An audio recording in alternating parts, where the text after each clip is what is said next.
ka nag-iisa sa aerobics. Dalawa tayo. Actually, tinitingnan ko si Brother Bong sa labas. Wala siyang ganito. Sabi ko, ba't ako 6 na peso sa thank you, Sister Adele.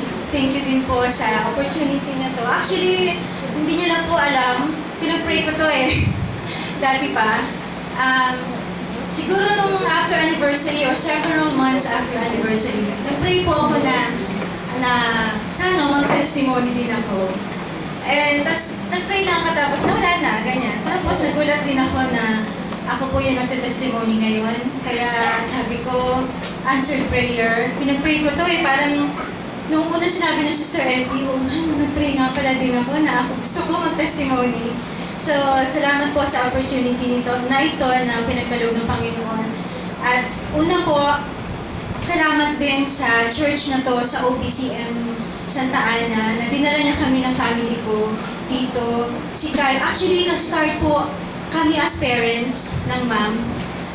Nung una po, kasi throwback po muna, kaya lang hindi throwback Thursday, throwback years and years ago. So, siguro mga around 2002 po yun. Mag-nursery si Kyle, nag-pray po kami ng church, Christian church na pwede niya pag-enrollan. So hanap po kami, PCU, ganyan-ganyan. Hanggang sa surprisingly nakita namin may school pala dito na hindi mo akalain may school. Kasi parang tago, madilim. So, but praise God, dinala niya kami dito dahil Christian school ito. At the same time, bonus pa po, may church. Kasi nag-pray din po kami na magkaroon kami ng church, home church, that pwede kami maging regular attendees. Kaya bonus po na may school, si Kyle ng Christian school, at the same time, may katabi siyang Christian church na kung saan po nandito kami, and the rest po is history. Way back 2002 po yun. Hanggang ngayon po, we live in Las Piñas, pero ito po, from there to here, every Sunday, nagtatravel po kami kasi ito po ang home church namin. At dito po kami talaga, dinala ng Panginoon, naniniwala ko. At dito rin po talaga kami ginamit. Si Lyndon po, si Kyle at ako po din po ginamit ng Panginoon dito. So, noong una din po, bago po ako nilagay sa women's ministry, nag-start po kami sa isang parang small women's group. Sila Sister Effie, Sister Ross, Sister Novi, yung the late Sister Mina Gaite, at ako po. Nag-house visitation po kami every Saturday. At nakita ko po yung desire ng bawat isa sa group namin, small group lang po kami, halos 5 lang kami, na nandun talaga yung willingness to grow. Kaya patuloy po ako nag-pray na mag-grow yung ministry namin. At God is really good na He allowed me na i-lead nga, sabi nga ni Sister Adele, leader-leaderan. So, totoo naman. Leader-leaderan, leader and servant din po. I lead and serve. Yun po ang talagang natutunan ko sa ministry na binigay ng Panginoon sa akin. Pinag-pray ko po yun, not specifically kung ano, but I just said na, Lord, use me sa ano man yung dapat para sa akin na that I will glorify you. At thank God, dinala niyo po ako sa women's ministry. Yung po women's ministry namin, ano po yan, parang cross-functional. Kumbaga pa nag-work ka sa isang corporate world, parang siyang cross-functional group. Maraming involved ng iba't ibang ages, maraming involved na iba't ibang different backgrounds, different career backgrounds. But thank God, alam niyo po, we all blend together. We all, we support each other. And nakita po namin ang common denominator namin, which is, we are all hungry to grow more spiritually. Yun po talaga nakita namin sa women's group. And masaya po itong women's group namin dahil every week po, share ko lang, meron po sa Sunday school, meron po kami pinafollow na series of lessons, topics, na kung saan po, inalaw kami ni Lord na each group, every Sunday, ang mag-present. So, ang bawat isa po ay nakakapag-participate to explain, to share, bigay ang insight, at bigay ko ano yung blessing na pinaloob sa kanya ng Panginoon. At not only that po, meron din po kami mga wellness and mga fitness something sa women's group. Bukod po doon, God is so gracious din po talaga sa akin dahil in-extend niya po yung paggamit sa akin sa school ng ma'am.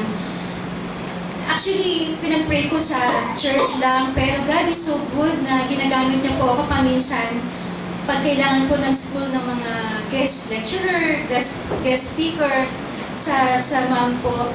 And I thank God because sabi ko nga, iba yung sa office eh. When you report in the office, you just prepare for the figures.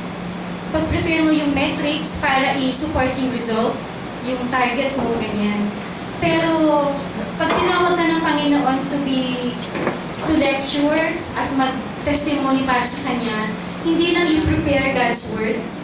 Naniniwala ako na ang pagkakaiba nila is you prepare your life. You prepare your life, yung testimony mo. Kasi you might pwedeng i-memorize ka, mag-prepare ka, di ba? Pero sabi ko nga, Lord, use my life. Kasi yun naman yung talaga importante.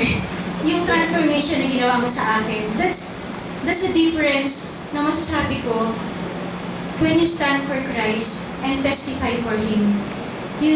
It's your life that is na pinapakita mo, life na binago ng Panginoon. Kaya, salamat sa lahat ng opportunities na pinagkakalob sa akin ng Panginoon sa church na to, sa lahat ng tiwala binibigay ng leadership nila, Pastor.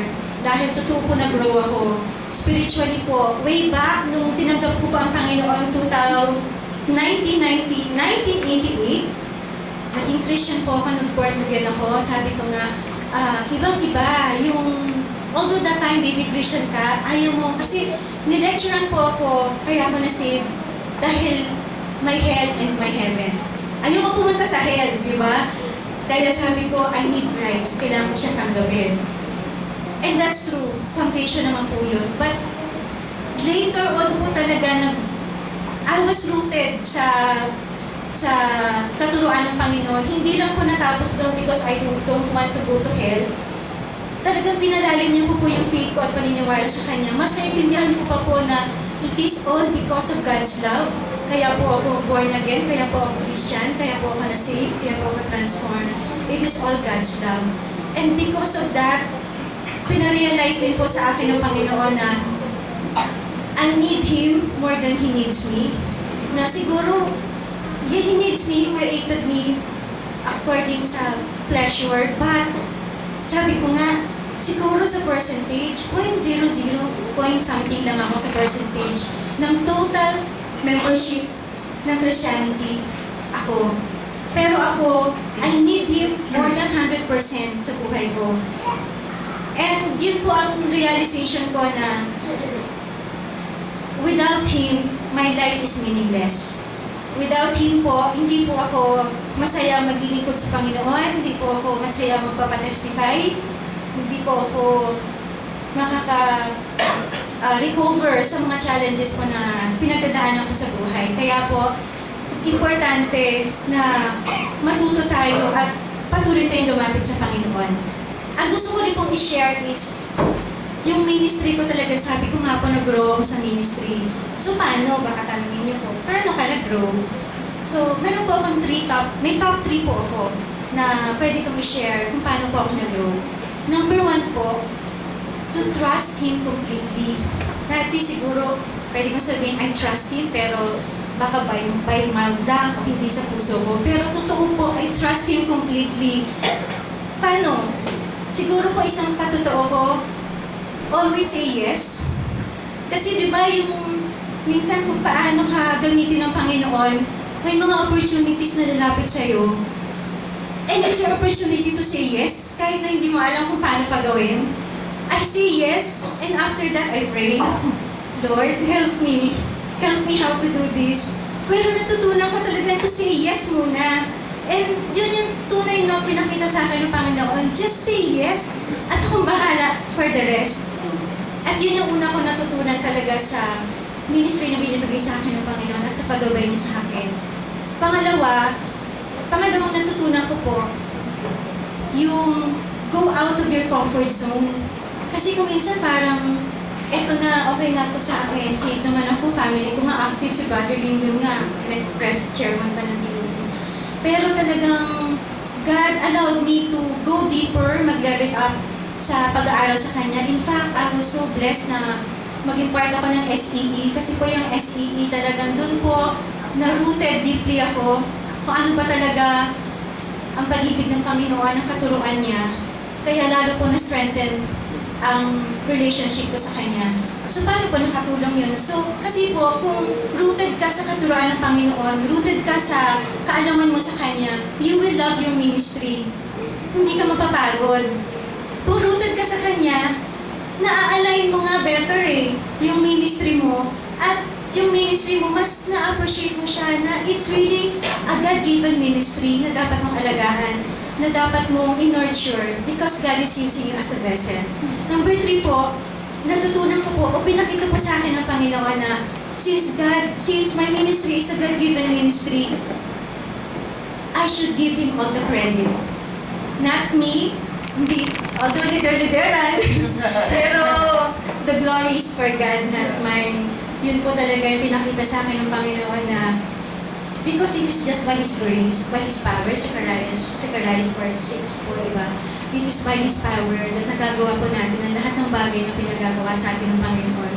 So, yun po nag-i-inspire sa akin na to really thank God for everything. Lahat ng meron ako, lahat na nangyari sa buhay ko, simula nung nasave ako, nag-level up na din po yung kaalaman na binigay niya sa akin because inalaw ko po yung calling niya sa buhay ko na mag-grow din ako.